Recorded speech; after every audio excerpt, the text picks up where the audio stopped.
How's everybody doing today? Happy Friday. Let me get my slideshow up. I'm struggle streaming already. I thought, what is that?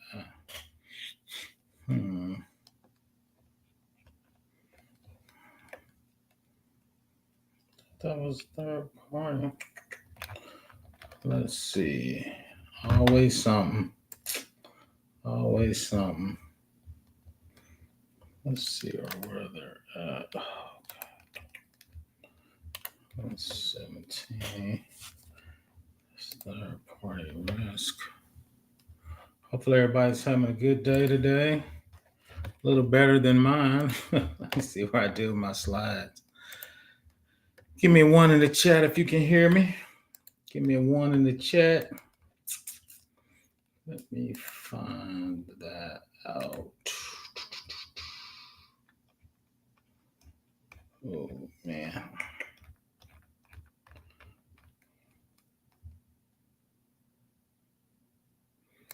I was not in there. Okay. It's the third party. We're going to make it work today. I know I saved it. Let's see. Okay. Always something.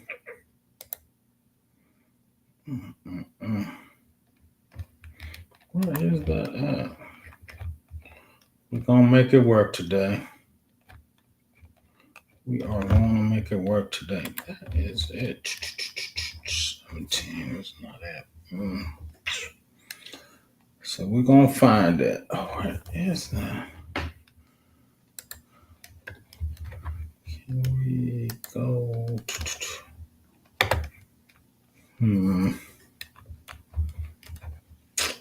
See what we're going to do today. Struggle streaming as always. Let's see. Can I do that classic? Going to get started shortly. Trying to locate the slide. Maybe we do a Q&A today. Happy Friday. Let's see. That's me. Let's go to apps. What those?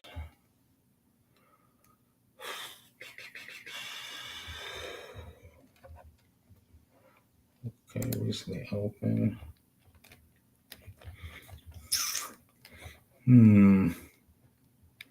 PBO's not having a good day. I was just looking at them earlier. 17 went in on the manager. 16A. Oh, man. See if anybody's in there while I struggle. Shout out to Calvin. How you doing? Happy Friday. I refuse to give what you want in the chat. Shout out. You do not save it time to create we gonna see, man. Flip your camera, PBO behind your background. Oh yeah. I need to work on that. Let me try to find these slides ASAP. Be struggling.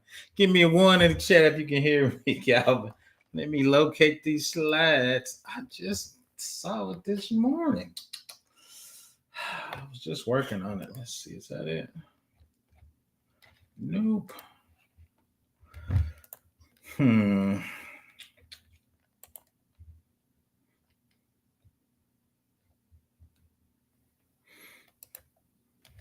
that's not it. That's Microsoft Copilot AI. How are you doing? Appreciate you. I'm trying to find these slides. I lost them. Let's see. That was last week's. Come on. Let's see. There it is. 365. Those are the ones I just looking at. It's the A. I just named it. Oh, there it is. Boom. My bad. Let's go. One of those days. PBO getting it together, man. Let's see. The red people slipped in and took your slides, bro. Shout out to the red pill. Everybody's be trying to get me on a dating site, Cap. I'm like, I'm too old to be on those dating sites. Shout out to the red pill. Let's go. I appreciate you. Let's see, 3-party. We're gonna talk about DPAs. We'll fly through some of this. Standard 20 families of NIST. Supply chain. Probably notification and agreements is probably the piece we're gonna hit.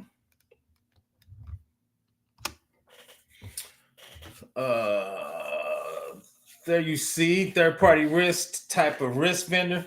Simply put, a data processing agreement is a contract between the data collector and the third party. So you is the data collector. If you use an AWS, Azure, Google, shout out to Oracle, running some of that big cloud vendor money. So what is a data processing agreement? Also called a data processing addendum, is a legal contract in which you determine the rights and obligation of parties involved in data processing. Most of the time includes your business and a third party. Your business is the data collector. The third party is the data processor. Once again, the data processor is the cloud service provider a lot of times. AWS, Google, Azure, Oracle, Rackspace. Data processing agreements help assure the users you're taking ownership of data collection process because you verify that the third-party processor you work with treat, handle, and store their information following relevant laws.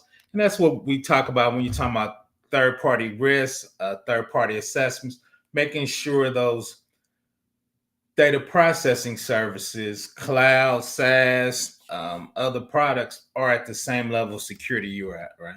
So that's what the DPA is. They actually switch from security exhibits and contracts more into this DPA. And we're going to look into a lot of that stuff came out of GDPR, which is crazy, which CCPA took a lot of stuff from GDPR. And we'll look at that. And if you're not at the proper level, you're going to get fines, all kind of regulations, and they take your authority to operate off. So that's what we're going to get to. And as a third-party risk person, you do need to look at the DPA. You do need to look at the user agreements. You do need to look at that. Even if you have a legal staff, sometimes there are a lot of computer jargon and privacy jargon in there that legals sometimes is not comfortable with. So they're going to handle the pure legal part, and you're going to handle the HIPAA, the privacy part, a lot of times. And then 2 is you will take your assessment and turn it over to legal for their legal review of that. So that's probably the weird thing is I used to be in rooms with lawyers all the time. I just thought I never would be in a room with lawyers talking about DPA, security exhibits, security agreements, privacy laws. And we're going to get in some of the high level legal terms, but once again, we're not practicing law, right? We're just doing a review. We're pointing it out, then we're going to turn it over to the legal staff. The crazy part is a lot of small firms don't have a legal staff, so you kind of playing this paralegal role. But I always tell them, hey, man, you need to get some legal review on that. So once again, I'm glad y'all can join me on my lunch break, lunching and learning. Shout out to Calvin. Always give me great input. I need to work on my background and flipping it around. I'll check on that a little later. I'll probably flip me upside down. So PBO be struggle streaming. So let's keep going. I'll touch on the DPA today, data processing agreement. Do you need a DPA? A lot of times when you go on websites and you click their agreement, you're actually clicking on their DPA. Most people click on them and they don't read them, so they really don't know what they're agreeing to. Right? Data processing agreements are needed because they protect your business from contractual obligation in any third-party process you work with to comply with relevant data privacy laws. Without a DPA in place, there's a chance your business would be held accountable by third-party unlawful data processing practices should anything occur. So you got to remember when you hire a third party, they're working underneath you, and you need to do a review, check their security, check their privacy, check their legal requirements, because you do have a contractual binding, even if you don't sign that. Because if they get your government client hacked and you signed off on them with no risk, the government contract's going to sue you. Right now, you might have to sue the third party, but they're going to sue you because you're responsible for your third party vendors. That said, technically, you aren't legally obligated to use a DPA. However, these documents typically include clauses covering all guidance and requirements outlined by different data privacy regulation, making it easy for you to ensure compliance. And that's the main part, what you're trying to do, especially from GRC, right? Governance, risk, and compliance. So you're trying to make sure you're ensuring compliance with your third party. And once again, I think a lot of people miss that. Once again, we're not practicing law. We're just showing out risk to the business. Then the business can loop in legal. Right. Once again, we're not practicing law. So DPA stipulates these clauses in there. The purpose of the data processing, the type of data processed. Now that's big for me. Data classification. Are you doing IRS work, DOD work, CGIS, which is FBI, HIPAA and high trust, which is, of course, hospital type work. So there's different compliances. So your DPA should be what level of compliance are you doing business with this vendor, right? And it could be multiple vendors. You got vendors inside AWS. So you got AWS and you got the vendor, right? The vendor configure their product in AWS. So how does that flow down, right? So how does those flow downs work? That's a legal term. Does your DPA flows to AWS, then flows to the client, or does it flows to the client and they're responsible for configuring AWS, right? So how does those flow downs work and who's responsible for that? Data processing instructions, duration of the data processing rights, and obligation of both parties.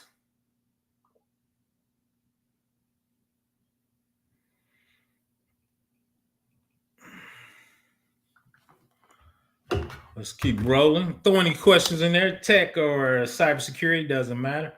Article 28 of GDPR requires controllers to set a contract with their processors, subject matter and duration of the process, nature of the purpose and processing, type of personal data, categories of data subjects, and obligations and rights of the controller. The weird thing is, I see a lot of GDPR language in government contracts, and I'm like, dude, we don't have any European customers. Why do we have all this GDPR in there? GDPR is a heavy lift, so you need to know what you sign up for. A lot of times, though, I use that in the reverse, right? What does that mean? If the vendor says they're using GDPR controls, even though it's United States customers, GDPR is a pretty high bar. So if they're doing those controls and they're saying they're going to meet those requirements, even if they're not any European customers, to be honest, I feel good about that because they got a lot of security in GDPR, right? So that's really less stuff I have to review because they're going to have all these subjects on there. And we're going to look at kind of their security exhibits. What security requirements are we adding on to GDPR? And we're going to dig into that. Once again, if you got any tech questions or cybersecurity questions, just drop them in the box. We'll keep rolling on our lunch and learn. Once we found the slides, PBO rolling. So laws that require DPAs, once again, you see GDPR, UK has a version of it, United Kingdom. The big one I see right there is California, Virginia. You see Colorado and New York DFR is not in it, but they have one. So that's the weird thing. Once again, even though it's a DPA, which I came from GDPR, a lot of states are picking it up. California is a heavy lift. You see there, Virginia, Colorado's up there, Connecticut, Utah, and New York DFRs, and I think they just came out there in 2023. So once again, if you're doing business in those states, you need to understand what's your DPA requirements. And that's the weird thing is each state now has a ton of security and privacy law. So wherever your business is incorporated in or where the majority of your customers are, you need to pull up those states' requirements. Once again, DPA, states have breach requirements. And I think a lot of people miss that from there. And if you are a third party assessor, that looks good when you say, hey, boss, I looked up we got all our customers. I'm in Indiana. These are the Indiana DPA requirements. I just want to make sure we're on top of those. Hopefully they're going to be a federal privacy law. So it just won't be, you got to look up each individual state. So I usually look up CCPA. That's usually a heavy lift. And now New York DFR. If you handle both of those, it looks like you would get reciprocity with the rest of the states, because those are the two, I would say, big dogs that have the most security in them.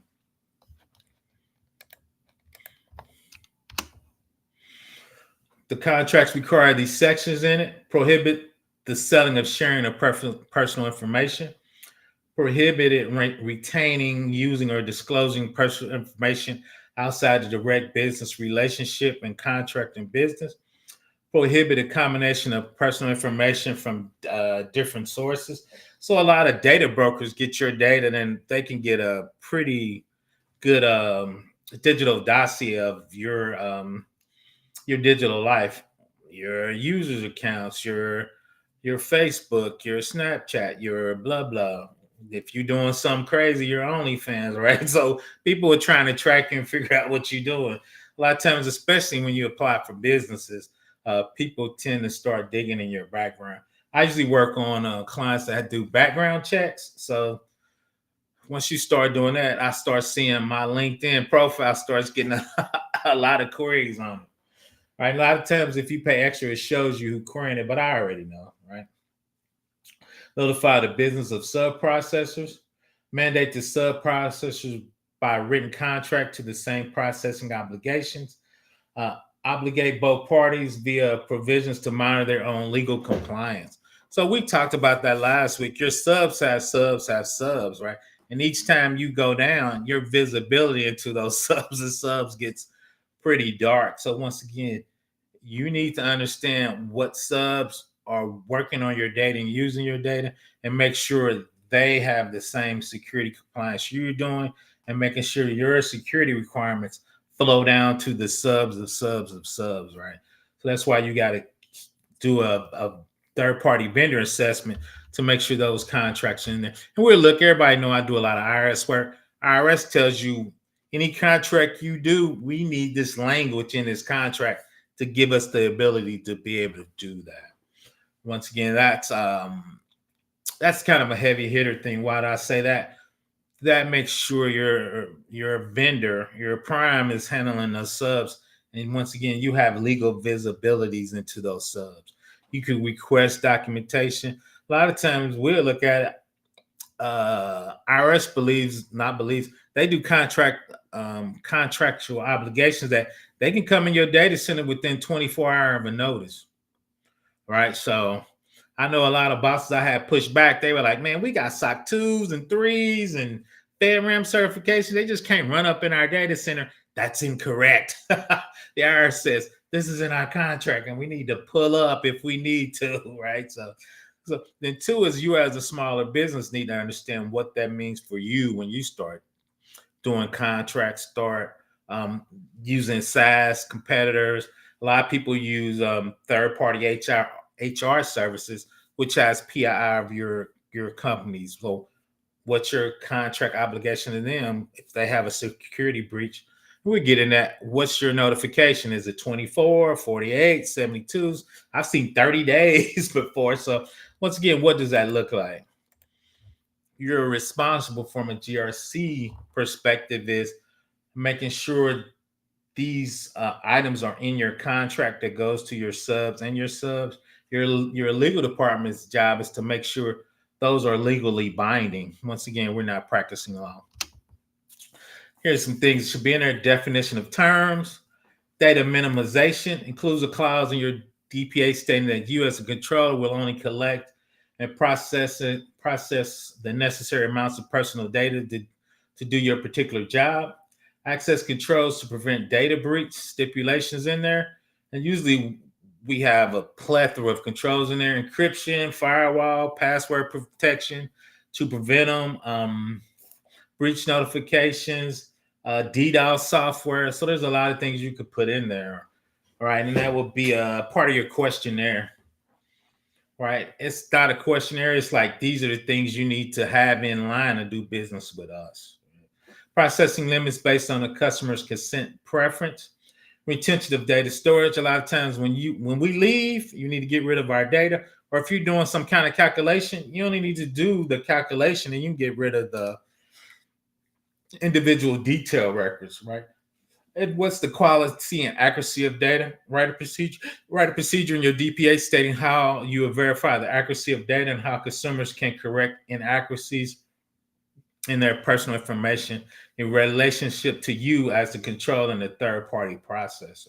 That's real big in GDPR because people see stuff about them, but they can't change them. So that's one big thing is what's your process for people to correct data about them and themselves and really their families? What's the rights of the data subjects? Within DPA includes a clause mandating that the data processor honor all privacy rights of your data subjects. Data breach prevention and process include a clause that requires the third-party processor to inform you, the controller, without undue delay of any possible data breaches.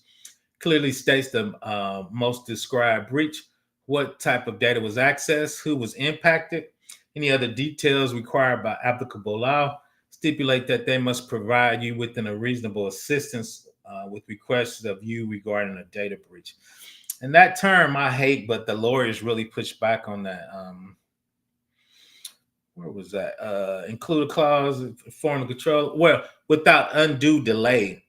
What the hell is that? Without undue delay. I like to say within 24 hours or 48. I've had vendors push back on me when I try to put a time. In the old security exhibits from Stiggs, they say 24 hours, 48. And the ones we're going to look at from the IRS, I think they say 24 hours. But legally, they say without undue delay, right? We looked that up. They said that's within 72 hours or less. I think if you Google that online, I don't like that time.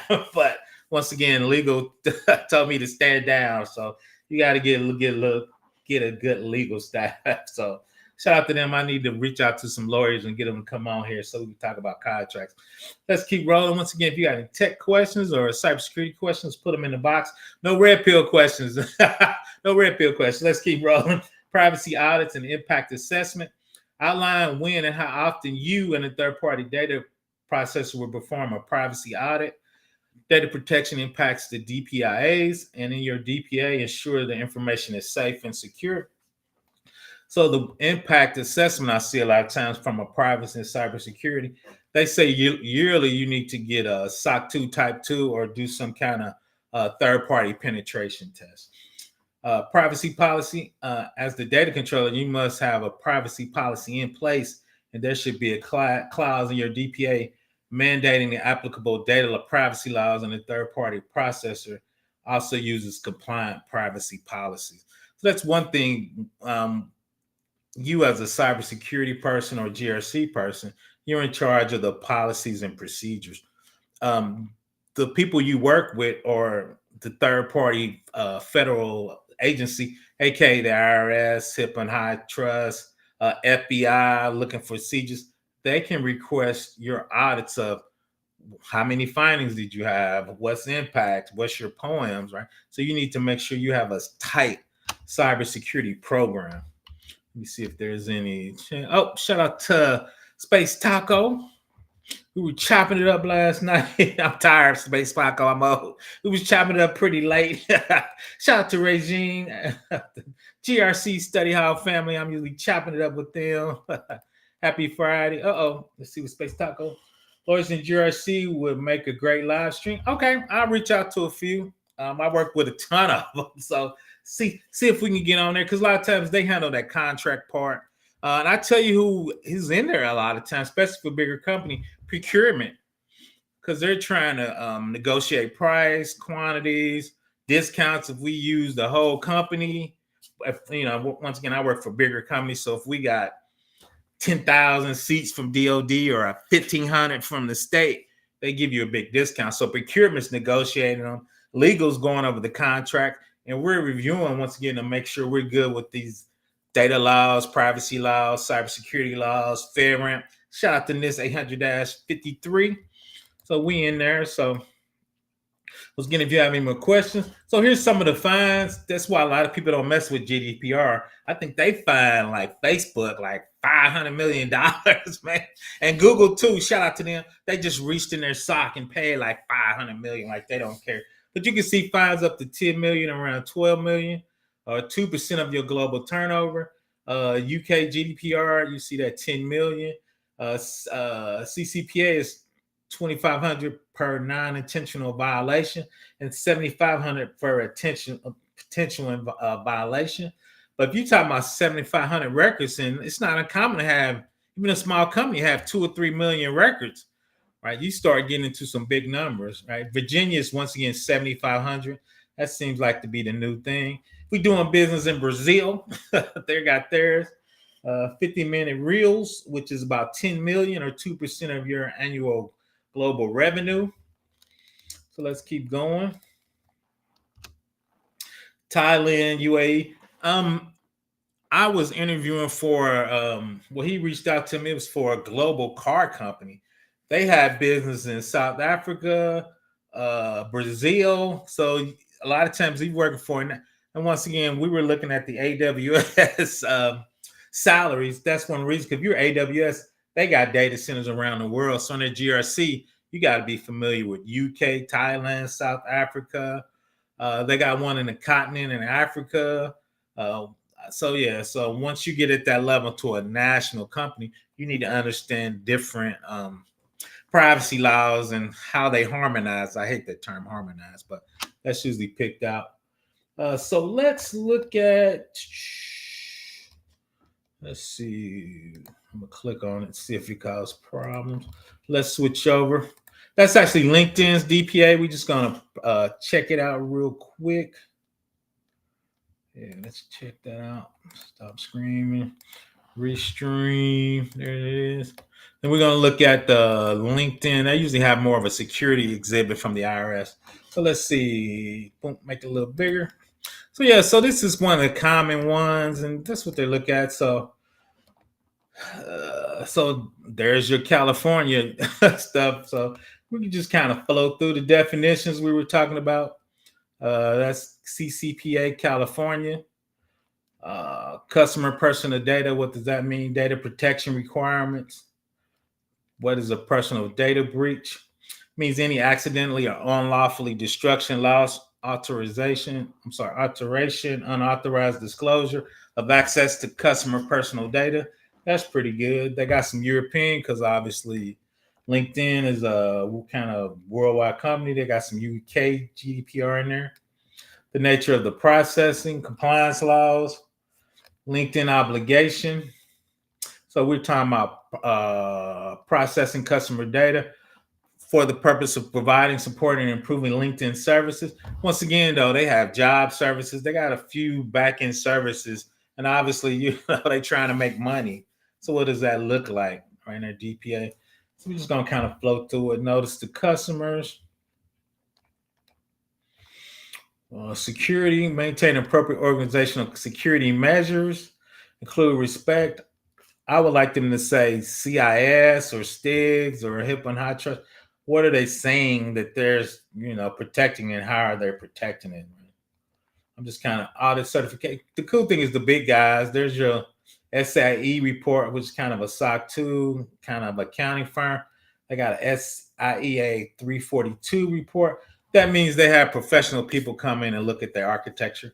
I love getting those. It's kind of a CYA. Hey, they had the appropriate compliance, right? Data transfers, especially in the EU, if your data is leaving the EU or United States. Data return and deletion.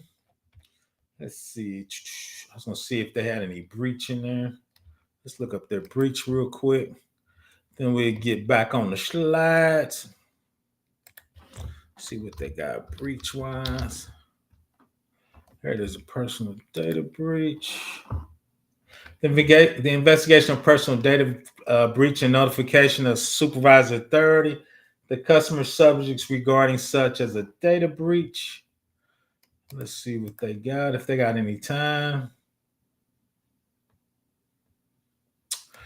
So they got detection of data breach, incident response, encryption of customer data. Talking about protecting it. I was going to see what they had any notifications on there.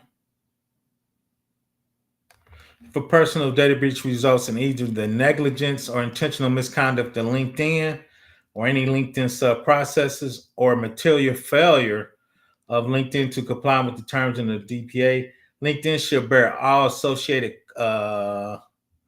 costs associated with investigation, remediation of personal data. LinkedIn should provide reasonable reimbursement of the customer of any costs associated with notifying individuals required by law, providing individuals with credit monitoring, or appropriate remediation of services that LinkedIn as a processor will adhere to. That's pretty good. So if they got you hacked, it seems like they're going to cover our costs. Once again, I was sending that to legal, had them double check it. But yeah, so that's what I like to see in you as a third party assessor. If you get breached, I've seen stuff where if we breach you, we just gonna turn whatever you paid us in fees, we just gonna pay you. I'm like, dude, we just pay you 50. This breach gonna cost us $1 million, right? So you want to make sure it's fair and not one-sided. I see one-sided stuff a lot in my past. So let's keep going. We're gonna find the end of the breach. Problem to breach notification.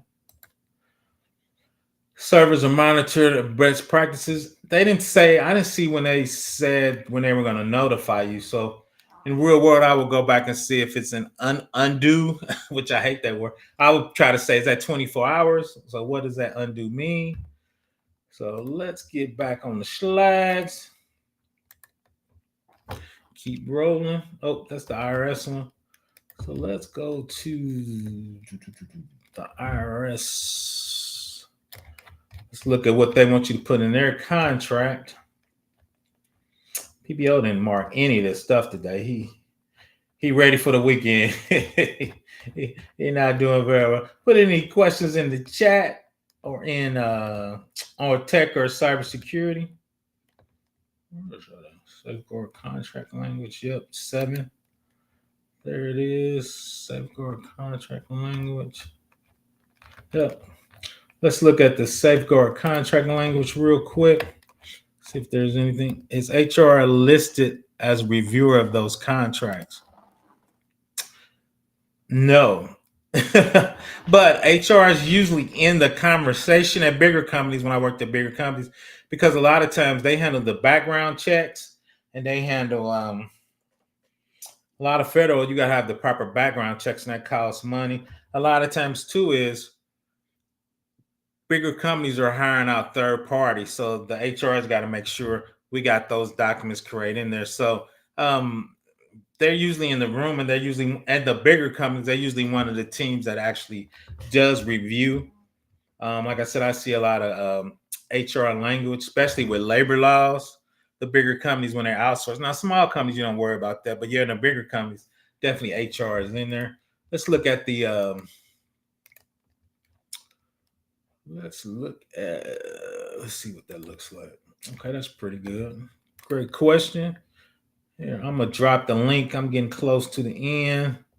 Once again, I'm hitting the lunch and learns. So I think I'm gonna try to make that a little bigger. There it is. Boom. See that's in there. I'll make it one a little bigger. Ooh, that might be too big. Not too bad. Oh yeah, make it one less. So here's Exhibit 7, safeguard contract language. In performance of this contract, the contract agrees to comply with and assumes responsibility for compliance by officers and employees for the following requirements. So anytime we're doing IRS work, everybody know I'm an IRSP. We need to make sure this is in our contracts with our third-party vendors, and the third-party vendors are putting this in their subcontracts. A lot of times when we deal with bigger companies, they're familiar with FTI, DOD, once again, CGIS, Health and Hospital, BAA for HIPAA. So they know what those requirements come in for a contractual level. So we're just going to hit a couple high points. Let's see. Yep. Here is the civil part is if you mess up, you're gonna be in jail.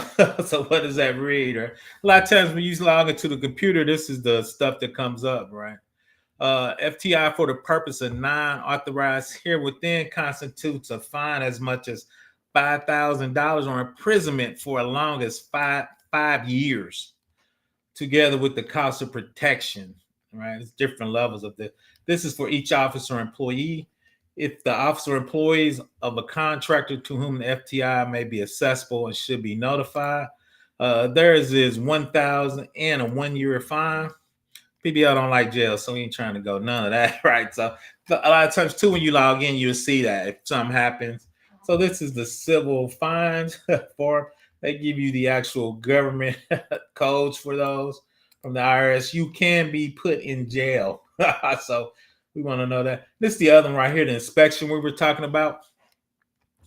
The IRS and the agency with a 24-hour notice should have the rights to send its inspectors into the office and plants of the contractor to inspect facilities operation performing any work with FTI. That's FTI's federal tax information under this contract for compliance with regards defined to IRS publication 1075.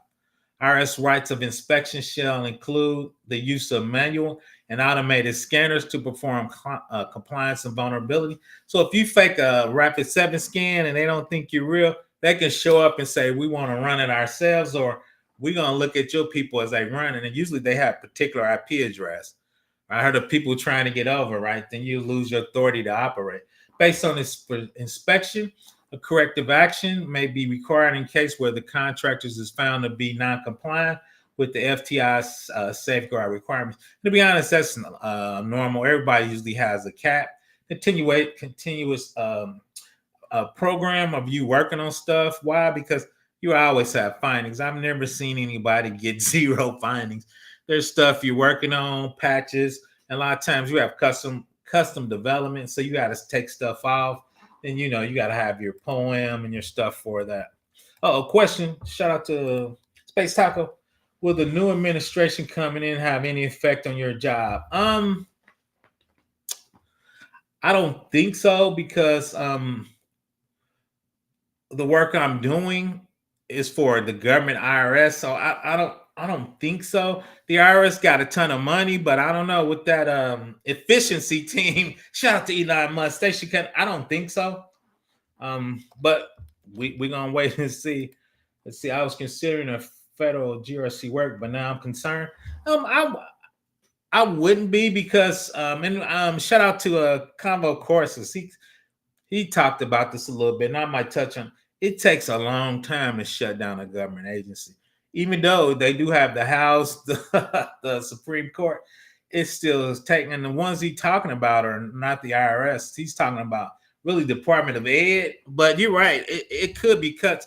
I don't think I would be that concerned, Space Tacos, to be honest. 2 is anytime you interview, you can ask those questions to the people that's going to interview you. You know me, I think tax money is infinite. So especially if you can work as a consultant to a government contract, that to me, that's the best of both worlds. It should be a rap song, best of both worlds. So that's my take on it, Space Taco. If he was interviewing, I would just ask the appropriate agency. Let's keep going. I think that's all I wanted to show. Once again, we got to make sure those. And what I do a lot of times is if I do work for small companies, which I've done a ton for free, I need to stop that in my OA days. I would take this contract and smush it down. That's not a legal term. I would cut it down to be appropriate for just PII. But you should have something in your contracts for your third-party vendors, right? To make sure, once again, that you can go on site, that you can review them, and they're passing your requirements down to their subs. Now, the IRS is pretty heavy, right? The cool thing about this is they got a ton of legal people that looked at this, right? So a lot of times, once again, I just cut this pieces out of it, and I would change FTI to PII. Let me see what Larry's shouting out to Space Tacos. I refuse to get my authorized diffuse, so PBL stream. Perfect timing while I sit in the chair. Shout out to Larry. But yeah, Space Taco, that's an excellent question here. I'm going to drop the link if anybody wants to come out. Shout out to Space Tacos. We was up pretty late last night on the study GRC stream. Young fella went 3 hours. I'm like, PBO kind of too old to be on a 3 hour stream, but let's keep going. We about done, but so two is definitely, if you check out the replay, I think the DPA is the legal contract, and GRC does play a role in there. We usually handle the security requirements, the data processing requirements, send those off to legal to make sure everything's tight. Then us with the compliance manager and legal put a bow around it. That's what I usually see. Here, let's reshare, get back on though.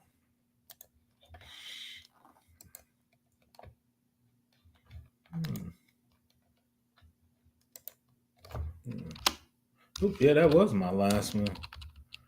Here, let me. I didn't share it though. Where can I see that? Why is it not showing me my slide? Let's see, getting it together. Oh, that's because he closed the slide. PBO struggle streaming on the Friday. Let's get the slide back up. There it is. Then let's see. I usually have some graphs. I don't do any graphs on here. So I think that's all I had. Like I said, I wanted to touch on it. The DPA. Let's look at some of the requirements here. The purpose of data processing, my favorite one, the type of data being processed, the instructions you want them to have, the duration of the process, the obligation of both parties. Let's see, the subject matter, the nature. This is for the GDPR. Once again, that's the CPA. CCPA is really big in there. Colorado, once again, is coming up. My favorite one is the New York DFR. I think I did a video on that, though. Did I share that? Oh, let me share that. PBO talking to itself. Let's see. That's better, and everybody can see it. Let's see. I would love to come up now. But now, not while I'm at work. I understand. We don't want to get you in trouble. Shout out to PBO on lunch break. PBO on lunch break. So he chilling. So he wrapping up, winding down. Shout out to Space Taco. But yeah, once again, I just want to touch on the DPA at a high level. I hang out a little longer and see if anybody had any questions about the DPA. And as a third-party risk assessment, you need to be looking at a DPA, information security contract, or a security exhibit, right? The security exhibit saying these are the things and the requirements we're passing down. That could be STIG, CIS checks, but what if you as a company obligating your third party to be at? So shout out to Larry. Hopefully you're feeling pretty good. PBO got to get on his walk. It was snowing in Indiana. I had to get my mind right. It was throwing me off. So once again, I'll hang out a little longer. If anybody has any questions, we'll see what's going on.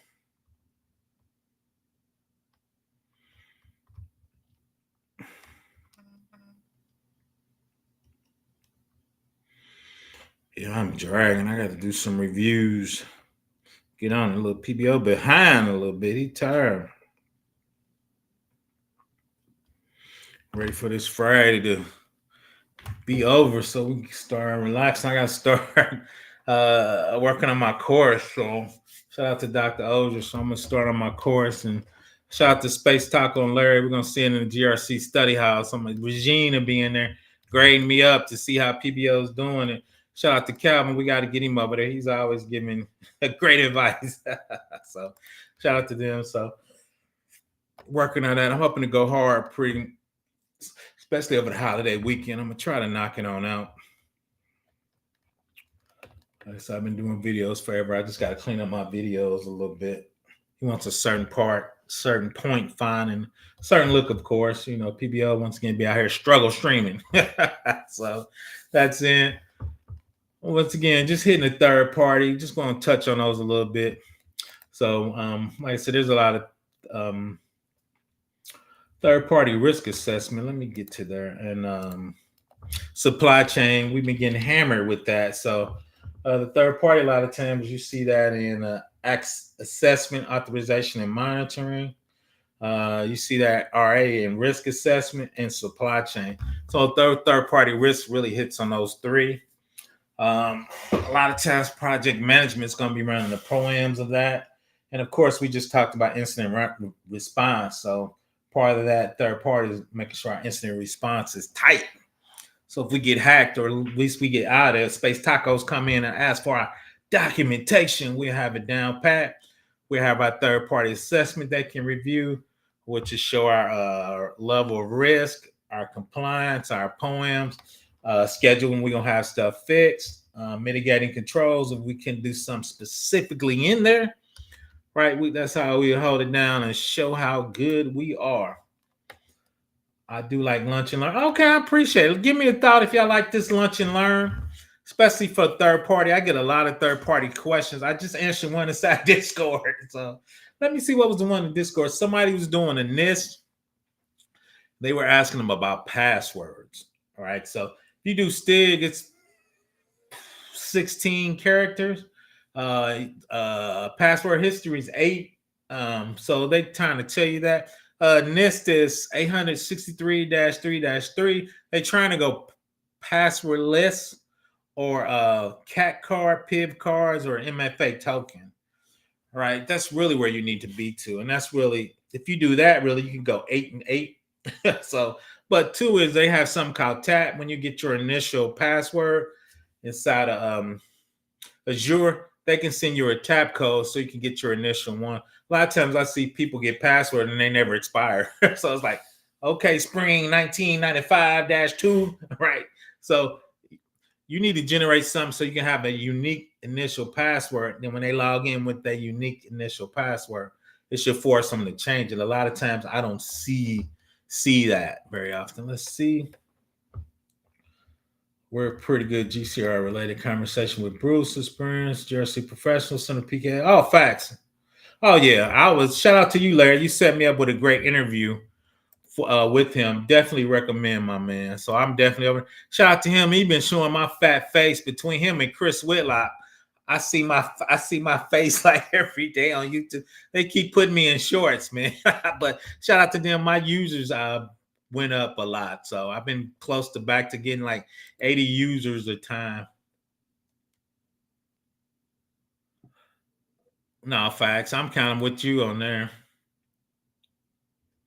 But yeah, we did a great interview. That was almost 2 hours. Shout out to Larry. He reached out to Convo. I've been trying to reach out to him, so he definitely set that up. How often do government employees have to change their password? It depends on that. I'm a STIG guy, so 90 days, then 60 days for privilege accounts for DOD.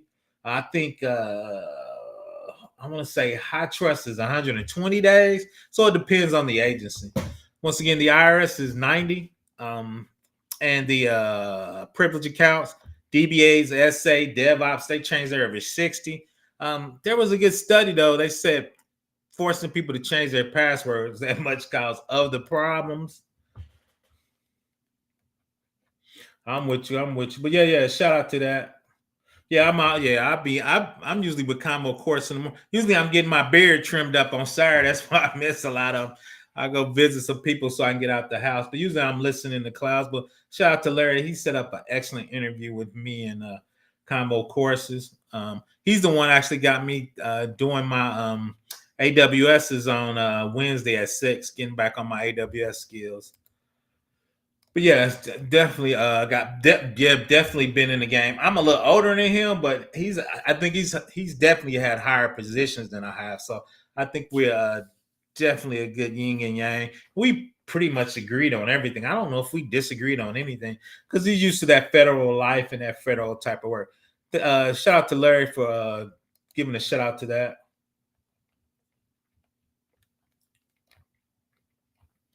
I'll hang out a little longer.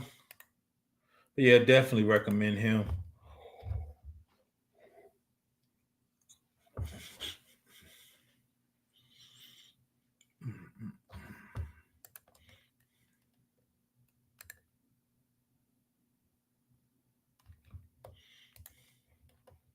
Yeah, I'm trying to get up to 2,000 followers on LinkedIn, so that's kind of one of my things I've been working on. So Trying to figure out what's going on.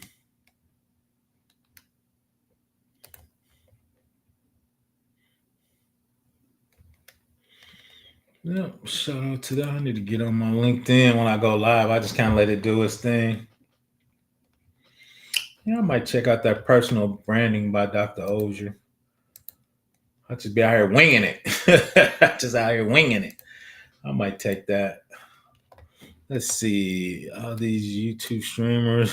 What's the all these YouTube streamers are making me want to start. You should, Space Taco. You know, I'll support you. You're already on the stream with Chris, so we'll definitely, help you get up and going, help you get there. Let's see. I appreciate people to talk about that with real people. I appreciate that. The best interview, the longest one I did is with Alpha Cyber. He interviewed me for 3 hours. I think I'm gonna repost that at the end of the month, and I'm gonna start doing replays. So yeah, I think that was a great interview. I got to reach out to him and make sure he's cool with me replaying it. So I think I'm just gonna replay that. End of the month, I'm just gonna pick some playlists and just let it play. Kind of help me get my hours up. But yeah, I think I'm gonna give him a shout out and replay that one. That was actually a great replay. Man, I am tired. I'm really wore out by Friday. I ain't got probably a couple more minutes. Like I said, throw all the questions in the chat. I appreciate y'all for joining my lunch and learn. I'm trying to be consistent on that. Once again, I do my NIST on Tuesday at 9 p.m. I come back with 6 p.m. All these are Eastern times. 6 p.m. on Wednesday, doing my AWS. Then following up with your lunch and learn. Usually doing third-party risk validating from a NIST perspective. So a lot of times when I review clients, we're trying to do IRS or NIST or HIPAA. So what am I asking third-party vendors to do? And one time, shout out to Before the Billions, I'm gonna do a working storage section where I look at a DPA online, and we look at the contracts online. We look at their couple of their policies to make sure they go. Yeah, it was crazy. His wife made him get out. Yeah, we were cooking on that one. We were cooking. So yeah, shout out to him. So I gotta make sure I get permission because AWS been dinging me. So yeah, it was crazy. It was fired. It was fired. And two, that made me realize I need to work on my interview skills. I was decent, but his interview skills I figured out was a lot better than mine. So I've been practicing on that, getting more comfortable on that. So yeah, it was crazy. I've been on some long in I won't say me and combos was close to 2. I need to check that out. Yeah, we're gonna make that happen. I'm gonna create a third party risk playlist, and most of those are under 2 hours, so I can put that out in a playlist. Probably once I get up to 4. I gotta figure out what am I doing next week. I probably do a security exhibit and talk about the difference from DPA, then kind of list what a security exhibit would look like. Those are your requirements to the third party. Technically, kind of like the CIS checks or the STIG checks, and what are you physically asking them to do? A lot of times people don't like that because that's pretty heavy. Now people go with SOC 2 type. I think that's what I'll talk about, the type of compliances and what should you ask for when you're doing a third party risk assessment. And even sometimes, even if I get a FedRAMP certification or ATO, I'm still asking questions. PBO don't trust people. Shout out to me. So, what questions, even if I get a FedRAMP, what additional questions am I asking, right, that I think are not covered in FedRAMP, depending on the type of business we're doing. Once again, I usually do a lot of IRS work. So, the FedRAMP is usually with the infrastructure. And a lot of times, even from a program standpoint, I think they don't dig down deep enough with the DDoS and the DevSecOps questions and what that should look like. So I got to figure out what I'm going to do next week. I might do certifications, once again, those compliances and what they look like. Again, what should you ask for? Oh, flat now. Appreciate it. I appreciate that, man. I'm trying to get the word out. I appreciate you, Larry.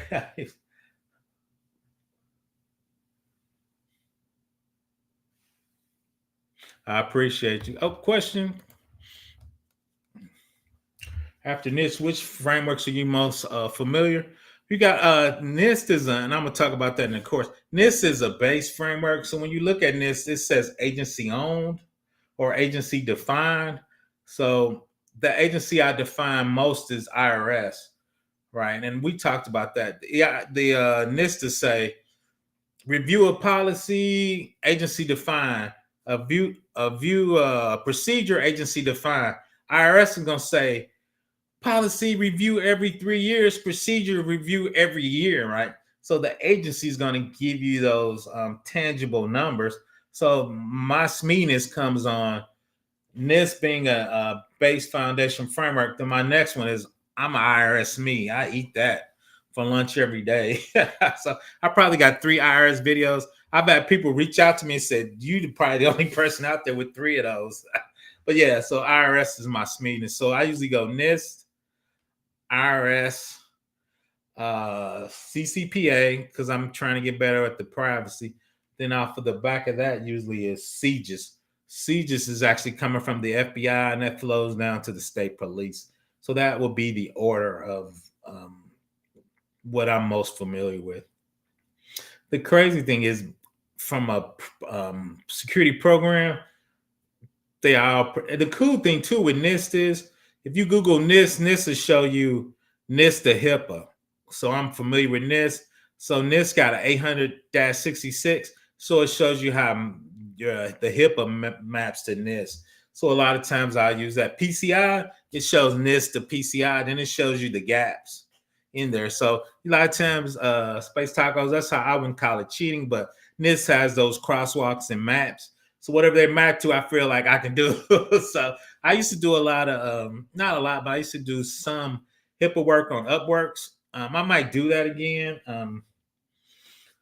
to try to get some clients and give some other people some real world experience. There's usually, and I talk to a couple of hospitals here, you get small companies trying to sell software to hospitals with no documentation. So my job is to help small companies get that documentation, policies, procedures. We talked about it, guidelines, SOP. The other part of that is what hardening are you using, CIS or STIGs, to make sure you have security at that proper level. Then 2 is like we talked about.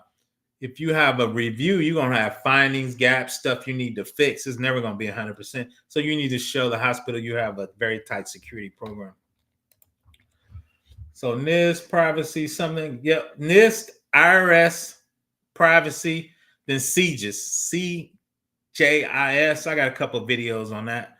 And really that sits on top of NIST. So NIST base framework, IRS is the agency defined. NIST privacy, doing a little more CCPA because that's getting hot.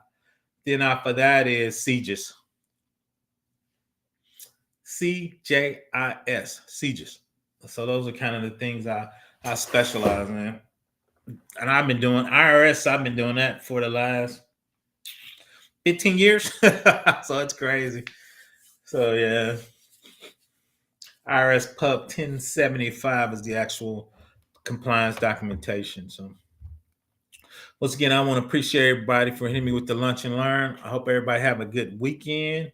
Hope everybody be safe. The holidays are coming up. PBO's lazy. He just ordered a turkey to be jerked. It turns out, well, got a little favorite restaurant. I try to support them. So PBO had a turkey. They're going to jerk the turkey. So we're going to see what is going to come out. So we're going to have jerk turkey. So we're going to see what that's like. So I usually definitely go to my son's house with his family for a little bit, check out the grandkids for the holidays. So I'm out once again. Y'all going to see me in these cyber streets. Once again, I'm everywhere. I'm usually in Study GRC, Simply Cyber GRC. Shout out to Space Taco. She at me in her Discord. I popped over there, answer some questions. So people hit me on Discord. That's like the back signal. Give me an @ sign. That helps me see it. So I usually pop in and do a little something. What's that? They jerking turkey. So they taking oxtails, cutting them up. She's putting them in the dressing with the jerk on there. Then they have gumbo greens. So they have gumbo, and they put greens in it. So it's called gumbo greens. If you go on Facebook, a ton of people are doing that. So shout out to the gumbo greens. So I'm having gumbo greens, oxtail cut up in the dressing that's gonna be jerked. Then my daughter-in-law, she's doing some things, but I told them that's what I'm bringing to the Thanksgiving dinner. So I'm bringing a jerk turkey, gumbo greens, mixed in with rice. So she got a pan of rice, gumbo green, and you mix them and warm them up. Then we got the jerk turkey cut in with the oxtails. So that's what we're doing. PBO need to go on a diet. My face is looking fat on study GRC with Chris. He been cutting me up. Him and Combo Course has been cutting me up in shorts. I'm like, man, I'm flowing through YouTube. So shout out to them.